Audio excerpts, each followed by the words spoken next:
Pediatra, você está cometendo um erro gigante que está te impedindo de ter mais pacientes no seu consultório. Pare de fazer isso agora, se você quiser realmente ter um consultório de referência na sua cidade.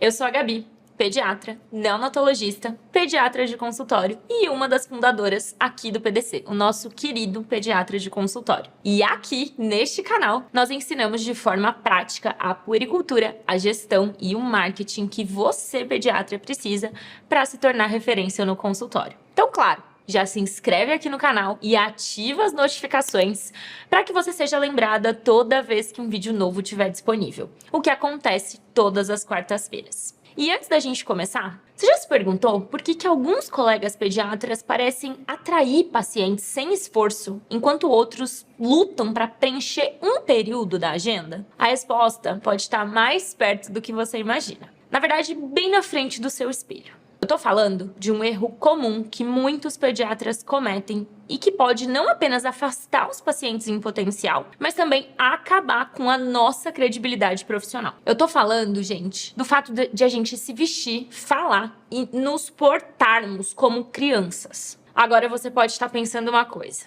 mas eu trabalho com criança. Não é mais adequado eu me aproximar do mundo delas? Claro que é, gente. Como pediatra, óbvio, a gente precisa sim nos conectar com as crianças, só que tem um problema. Existe uma linha muito tênue entre sermos acessíveis e parecermos despreparados. Hoje eu vou compartilhar aqui com vocês por que cruzar essa linha pode ser devastador nas nossas carreiras. E mais importante, como a gente pode fazer para encontrar o equilíbrio perfeito para não apenas manter, mas sim multiplicar os pacientes que estão chegando para a gente no consultório. Bom, e o maior erro de todos, gente, começa com a confusão na hora de definir o público-alvo. Porque o primeiro ponto que a gente precisa entender é quem realmente é o nosso paciente ideal. E aqui, eu obviamente não tô falando das crianças, mas dos pais. Qual a faixa etária, com que trabalham, quais os lugares que eles frequentam, como eles se vestem. São os pais, gente, que tomam a decisão de trazer os filhos para o consultório ou não, que vão pagar pelas consultas ou não, e que vão seguir ou não as nossas recomendações. Então, ignorar isso é o primeiro passo para o fracasso profissional no consultório. Porque quando a gente se veste, fala ou a gente se comporta de uma maneira excessivamente infantil, a gente não apenas está cometendo um erro estético, a gente ativamente está sabotando a nossa própria prática. E eu vou te contar quais são as consequências disso. Primeiro, é a diminuição da credibilidade profissional aos olhos dos pais. Sim, gente, porque aquele pensamento de mas será que esse pediatra, essa pediatra tem experiência mesmo? Tem cara de novinha, se veste como criança. Enfim, esse tipo de pensamento, ele vai vir à cabeça dos pais e eles podem começar a buscar segundas opiniões, com frequência inclusive, duvidando dos nossos diagnósticos e das nossas recomendações. Então, isso cria uma desconexão profunda com os pais, que buscam a orientação de um especialista confiável. Os pais, eles podem se sentir, nesse momento, desconfortáveis em discutir preocupações sérias com a gente, levando, então, a diagnósticos tardios ou problemas que não vão ser tratados. Impressão de falta de seriedade ou experiência, levando, de novo, a perda de confiança é o que acontece quando a gente comete esse erro. Os pais, eles podem optar, então, por pediatras que pareçam mais experientes, mesmo que você tenha mais conhecimento. Dificuldade na comunicação efetiva de informações médicas importantes também podem acontecer e com tudo isso, a gente pode ter uma má adesão a algum tratamento pela falta de compreensão ou falta de seriedade percebida nas orientações que a gente dá. Enfim, a mensagem principal aqui precisa ser: não é porque a gente atende criança que a gente precisa se vestir e se comportar como uma. Isso mata toda a seriedade do nosso trabalho. E bom, agora, então, que a gente entendeu a gravidade desse problema, vamos falar um pouquinho sobre como alcançar esse tal equilíbrio? Bom, gente, o objetivo é criar uma imagem profissional que inspire confiança nos pais, enquanto ainda mantém aquela conexão necessária para o nosso trabalho com as crianças. E aqui vão algumas estratégias que são comprovadas para que a gente consiga acertar nesse equilíbrio. Uma vestimenta profissional, por exemplo, uma vestimenta séria, mas com toques bem sutis de personalidade pediátrica, podem ajudar. Um exemplo de uma imagem ruim, por exemplo, que eu sei, gente, que a gente tem uma tendência a amar isso, são aqueles jalecos estampados, cheio de personagem por toda parte. Eu sei, a gente gosta. Mas, infelizmente, se vestir de personagem da Disney não é legal. O que a gente pode fazer, ao invés disso, é, por exemplo, usar um jaleco branco, tradicional, bonito, não amassado, pelo amor de Deus, com uma discreta estampa colorida na gola, nos punhos, por exemplo. Assim, os pais vão enxergar a gente como profissionais sérios, mas ainda a gente vai ter ali uma certa afinidade com o mundo infantil. Depois, uma coisa fundamental é uma comunicação adaptativa, que seja profissional com os pais e, ao mesmo tempo, amigável com as crianças. De novo, eu sei que vocês vão me odiar por isso, mas eu prefiro que vocês me odeiem com a agenda particular de vocês lotada do que me amem tendo que viver de plantão de porta para sempre. Então, olha só, deu de vozinha infantilizada e de falar no diminutivinho o tempo todo. Tá bom? Combinado? Eu sei, gente, que as crianças são fofas. Sim, eu sei que dá vontade de falar bebenês, mas aqui é importante que a gente saiba dosar isso. Então, ao invés de manter esse tipo de comunicação, a gente pode tentar alternar entre as explicações médicas claras, voltadas para os pais, com conversas e analogias simples para as crianças.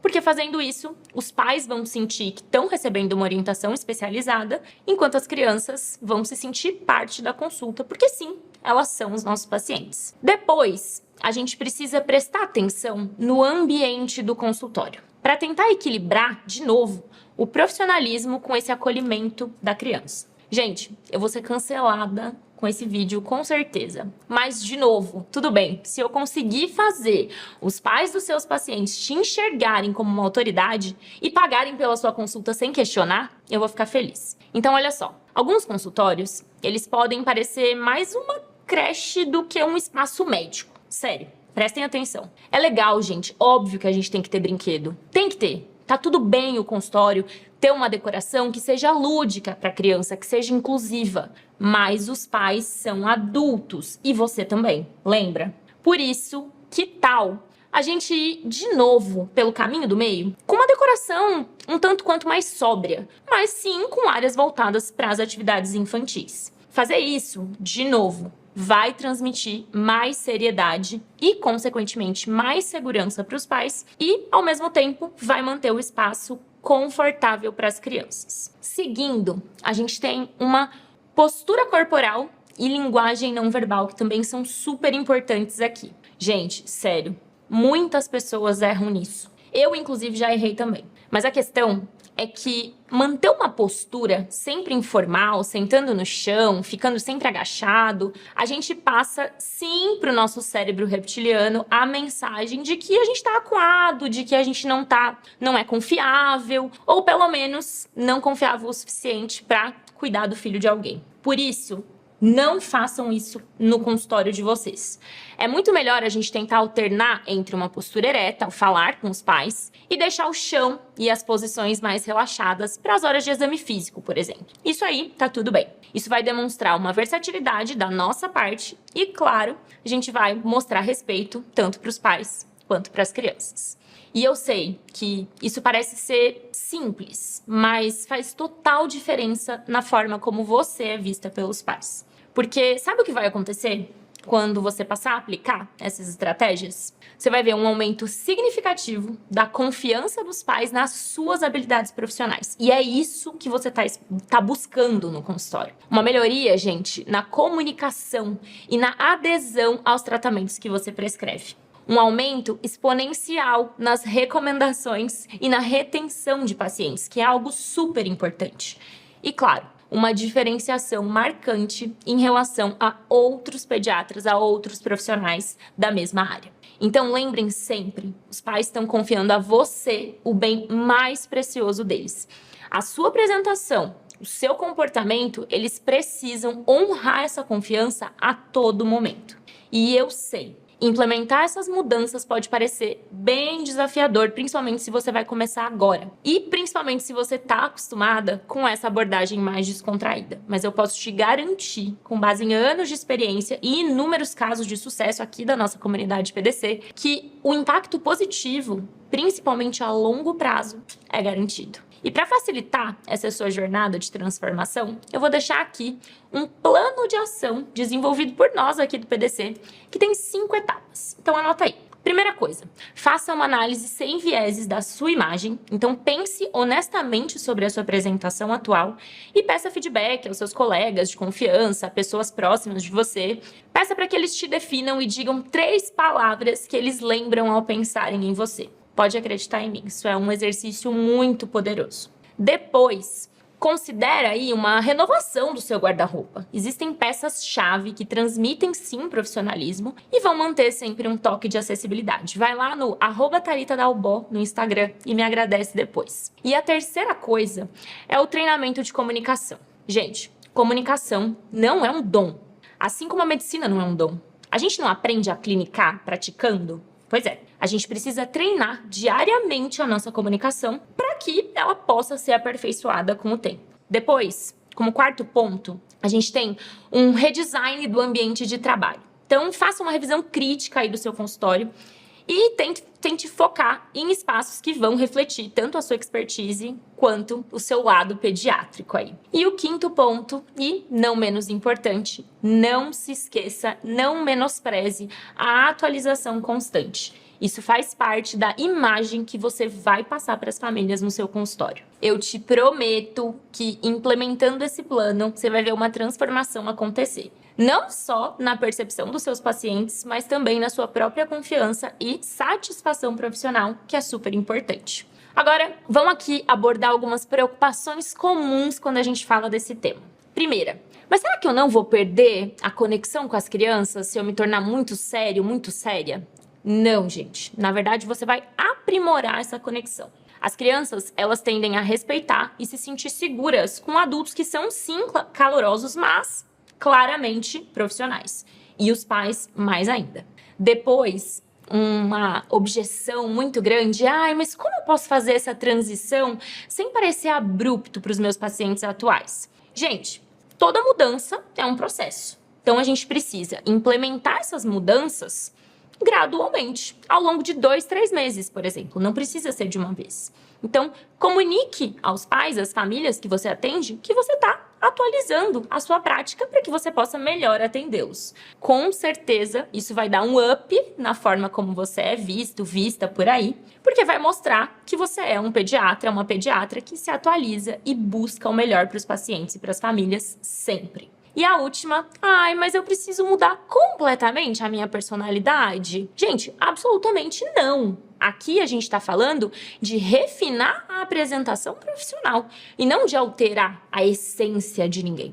A sua paixão pela pediatria deve sempre brilhar. Inclusive, de verdade, aqui, meu querido e minha querida colega pediatra, eu entendo de verdade que essa mudança pode parecer um desafio. Mas o que vocês não podem esquecer é que ser um excelente pediatra vai muito além de ter só conhecimento médico.